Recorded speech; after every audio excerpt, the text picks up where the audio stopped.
Hello guys, it's me Luigi Marinus Gaming, and today I'm going to review Elemental. Before the movie would come out, I was a little bit conflicted about this movie. I thought the concept and story looked generic, because it looked like a rip-off of Trolls World Tour and Zootopia. But one day I decided to give this movie a chance, and maybe it is going to be peak fiction, and to my surprise, just like Trolls World Tour, is this another movie that involves a racism allegory better than Zootopia. Just like Trolls World Tour, it didn't hammer in the message about racism, unlike Zootopia, which again is a movie I really love, but I don't think it's a masterpiece unlike some people do. I thought the racism allegory that Elemental touched upon about elements not being supposed to mix was well executed, and made a lot of sense. Plus I also thought the world building was great. Pixar really knows how to execute its world building. Every element has its own city, like fire has Fire Town. Air has Air Town, water has Water Town, and Earth has Earth Town, which I thought was very clever, although I do wonder how this movie fits into the Pixar universe, since there are no humans in this movie. But again, who cares? What does depend is how much I enjoyed this movie. I really liked its story of this movie, even though it's not a big adventure movie like most Pixar movies. I do really love it because it's more about love and enjoying life. I will say this though. It's not as good as Soul or Coco, but it's quite close. I did think the concept was way better executed than the trailers made me think it was going to be, and the concept reminded me a bit of Skylanders, or any other platform game involving elements.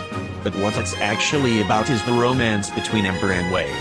During the movie we do find out that she doesn't want to work at her dad's shop, and by the way, that's not a spoiler because it was also said in the trailers, so it was expected, but I would say a good portion of the movie wasn't shown in the trailers, which I was glad it didn't because it felt like a total different movie. I also really liked Wade in this movie. He can be silly and cries very often, but his heart is in the right place. I could totally see the love between Wade and Ember in this movie. When watching the movie I really did fell in love with Ember, and I thought she was pretty cute, beautiful, and quite relatable too. I also liked Wade's family, they were pretty fun characters, and I liked when one of them said Marco Polo, which were two kids that were swimming in a pool. That was very creative.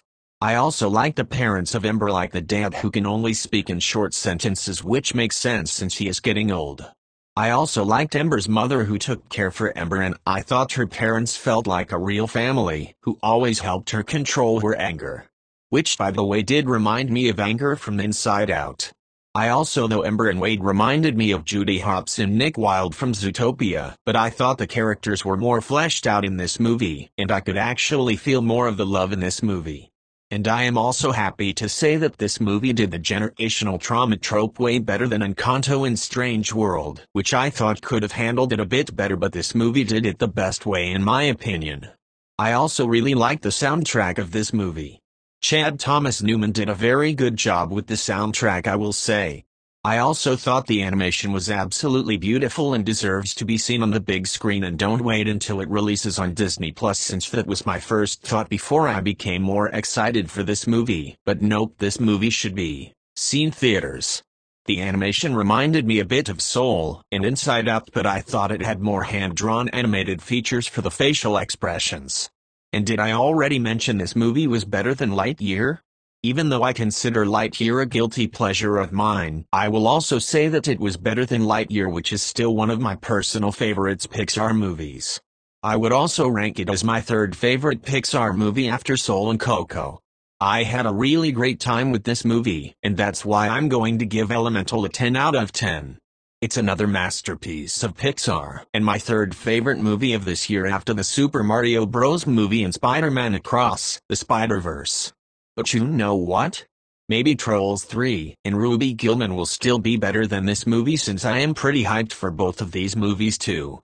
I will have to mention that I am not very excited for Pixar's next movie Elio, since it didn't sound that funny and looks like a rip-off of Home, but hey, at least we are getting Inside Out 2 after that. And Elio could be like a fine okay at best appetizer before we see the big Pixar hit movie of 2024. But anyway, I hope you enjoyed this review on Elemental, and I will see you later. Bye.